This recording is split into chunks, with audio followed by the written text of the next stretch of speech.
Basic mathematics के इस lecture में हम लोग को मॉडुलस प्रॉब्लम को करना है और डबल मॉडुलस प्रॉब्लम है, ठीक है। उसके बाद एक सवाल है कि डिफरेंस बिटवीन एक्स स्क्वायर बराबर 36 एंड रूट अंडर 36 में क्या अंतर होता है, यानी दोनों का असली मतलब क्या होता है उसके बारे में पहले जानना है। तो चलिए, x square is equal to 36, x square is equal to 36, ठीक है। तो अब क्या करते हैं, दोनों तरफ स्क्वायर रूट लेते हैं। तो स्क्वायर रूट ले लिए, कितना, दोनों तरफ क्या कर लिए, स्क्वायर रूट ले लिए। अब कल बताए थे कि अंडर रूट एक्स स्क्वायर का मान क्या होता है, मॉड ऑफ एक्स होता है, मॉड ऑफ एक्स होता है। और अंडर रूट 36 है तो इसको भी क्या लिखा जा सकता है, 6 का स्क्वायर। क्या लिखा जा सकता है, 6 का स्क्वायर। मॉड ऑफ एक्स क्या हो गया, mod of 6। Mod of x क्या हो गया, मॉड ऑफ 6। और मॉड ऑफ 6 का मान क्या होगा, 6। मॉड ऑफ 6 का मान क्या होगा, 6। क्योंकि मॉड ऑफ एक्स बराबर 6, इसलिए x बराबर प्लस माइनस 6। प्लस माइनस 6 इसलिए क्योंकि x के जगह 6 भी रखेंगे तो भी इसका मान 6 आएगा, और x के जगह माइनस 6 भी रखेंगे तो मॉड के अंदर अगर कोई निगेटिव नंबर आता है तो मॉड क्या करता है, उसको पॉजिटिव बना देता है। तो x का मान प्लस 6 हो या x का मान माइनस 6 हो, दोनों स्थिति में मॉड के अंदर रखने पर एक पॉजिटिव वैल्यू 6 ही आएगा। इसलिए अगर कहीं भी लिखा हो एक्स स्क्वायर बराबर 36 तो x का दो वैल्यू आता है, x का दो वैल्यू आता है। क्या होता है,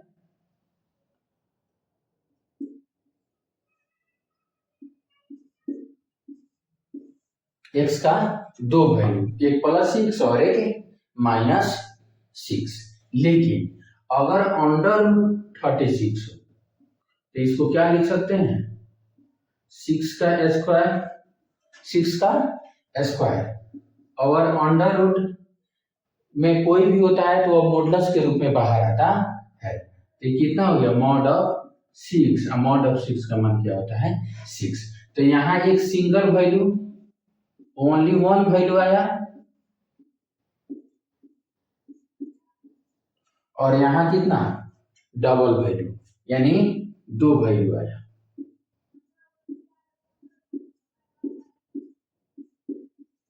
ठीक है, तो अब अंडरस्टैंडिंग हो गई कि एक्स स्क्वायर बराबर 36 और अंडर रूट 36 में क्या अंतर होता है। अंडर रूट 36 का केवल एक वैल्यू आएगा, क्या, प्लस 6। लेकिन एक्स स्क्वायर बराबर 36 हो तो एक्स का दो वैल्यू आएगा, एक प्लस 6 और एक माइनस 6।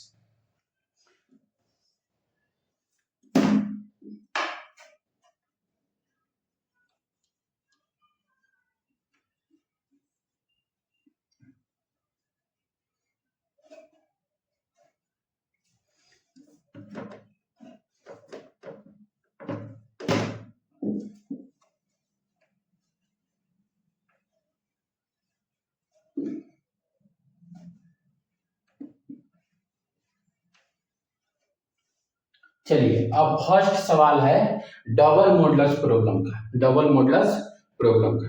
तो डबल मॉडुलस प्रॉब्लम को कैसे सॉल्व करते हैं, पहले उसको प्रोसीजर को जान जाएंगे और फिर उसी के आधार पर जितने सवाल हैं सभी सवाल को करेंगे।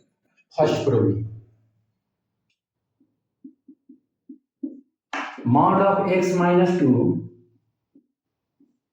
Plus mod of x minus 4 is equal to 7, is equal to 7।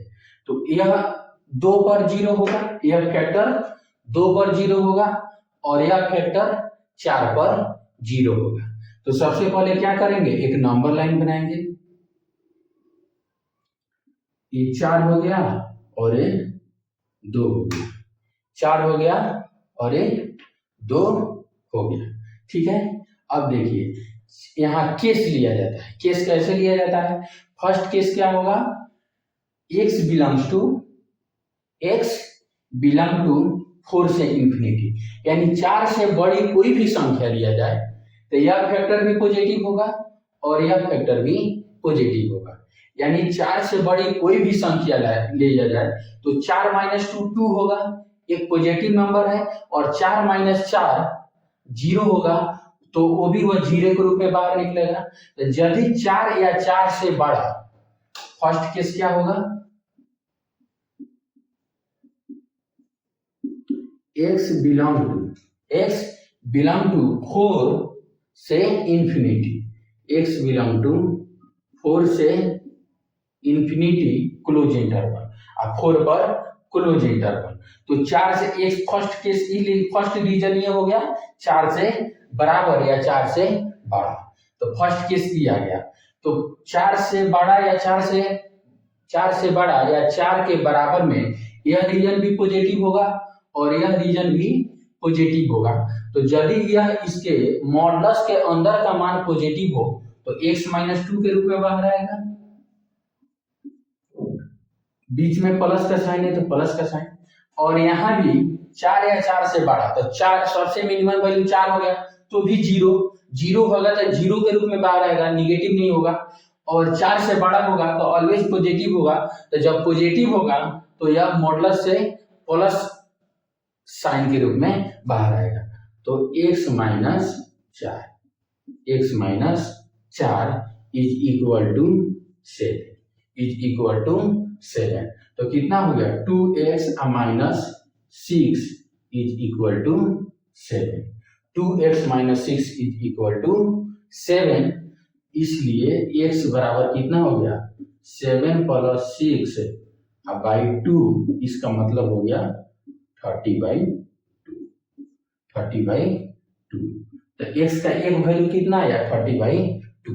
अब दूसरा केस क्या करते हैं? दूसरा केस, x का मान, case number 2, x belongs to 2 से 4, 2 पर क्लोज इंटरवल और 4 पर ओपन इंटरवल। ओपन इंटरवल इसलिए क्योंकि इस केस में हम 4 को क्या कर लिए हैं? इंक्लूड कर लिए। 4 को क्या कर लिए? इंक्लूड कर लिए, इसलिए सेकेंड केस में क्या करेंगे? 4 को एक्सक्लूड कर लेंगे, यानी 4 को छोड़ देंगे।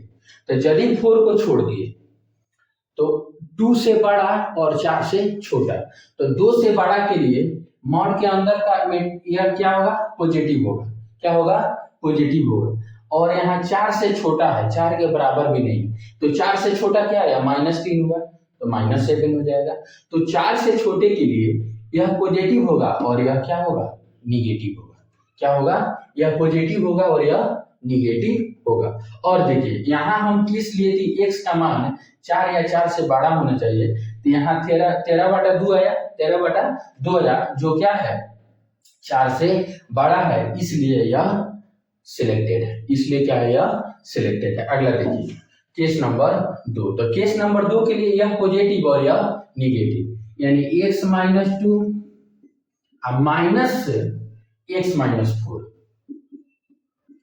Is equal to 7। तो कितना हो गया? x - 2 माइनस x प्लस 4 इज इक्वल टू 7। तो -x प्लस x कितना हो गया? कैंसिल हो गया। -2 प्लस 4 कितना आया? 2 इज इक्वल टू 7। क्या आया?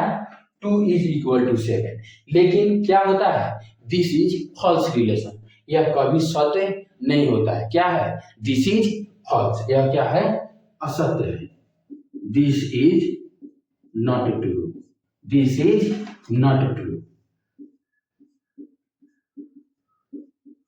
यह क्या है? सही नहीं है। So x belong to 5, x belong to 5, यानी नो सॉल्यूशन,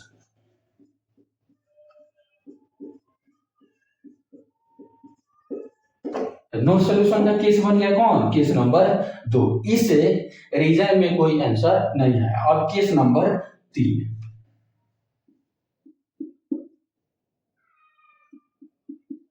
केस नंबर 3 क्या होगा, पहला केस था 4 से बड़ा, दूसरा केस था 2 और 4 के बीच, और तीसरा केस हुआ -इंफिनिटी से 2, x बिलोंग टू -इंफिनिटी से 2 को यहाँ इंक्लूड किए थे, तो यहाँ क्या कर देंगे, एक्सक्लूड कर देंगे, यहाँ क्या कर देंगे, एक्सक्लूड कर देंगे। अब देखिए 2 से छोटा, तो 2 से छोटा के लिए यह, इसके अंदर का मान भी क्या होगा, निगेटिव होगा। 2 से छोटा क्या ले लिए, -5, तो -5 और -2 क्या हो गया, -7 हो गया। तो जब इस मॉडुलस के अंदर का मान निगेटिव है तो वह बाहर माइनस के साथ बाहर आएगा, तो -x-2 हो गया।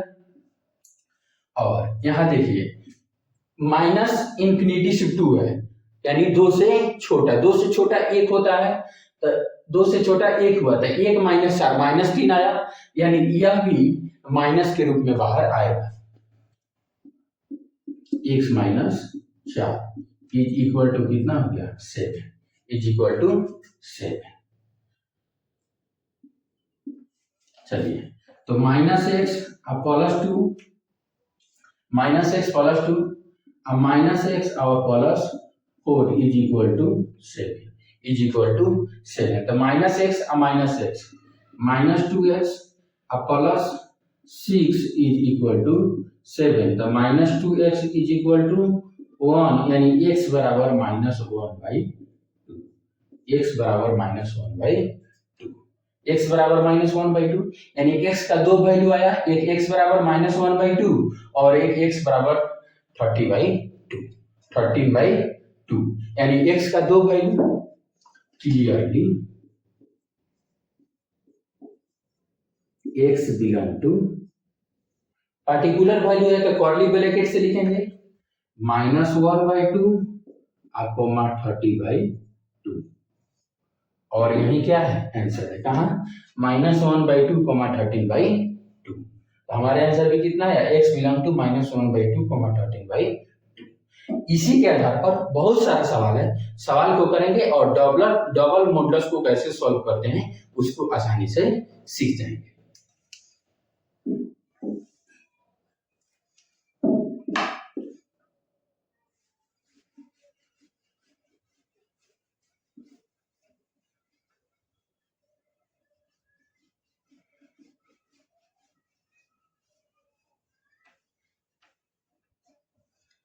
अब सवाल नंबर 2,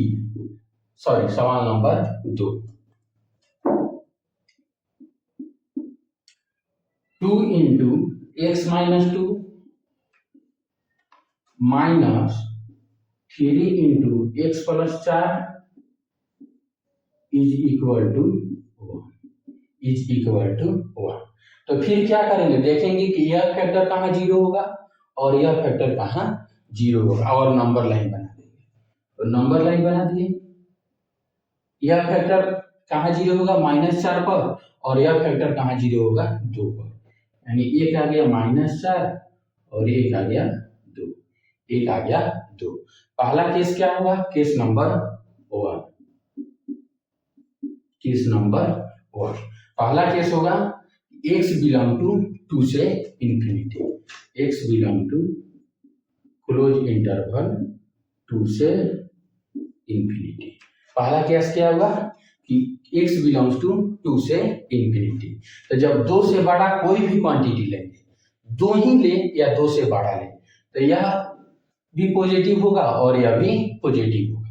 क्या होगा, पॉजिटिव होगा। तो जब दोनों पॉजिटिव होगा तो ज्यों का त्यों मॉडुलस से बाहर आएगा। तो कितना होगा, 2 into x - 2 -3 into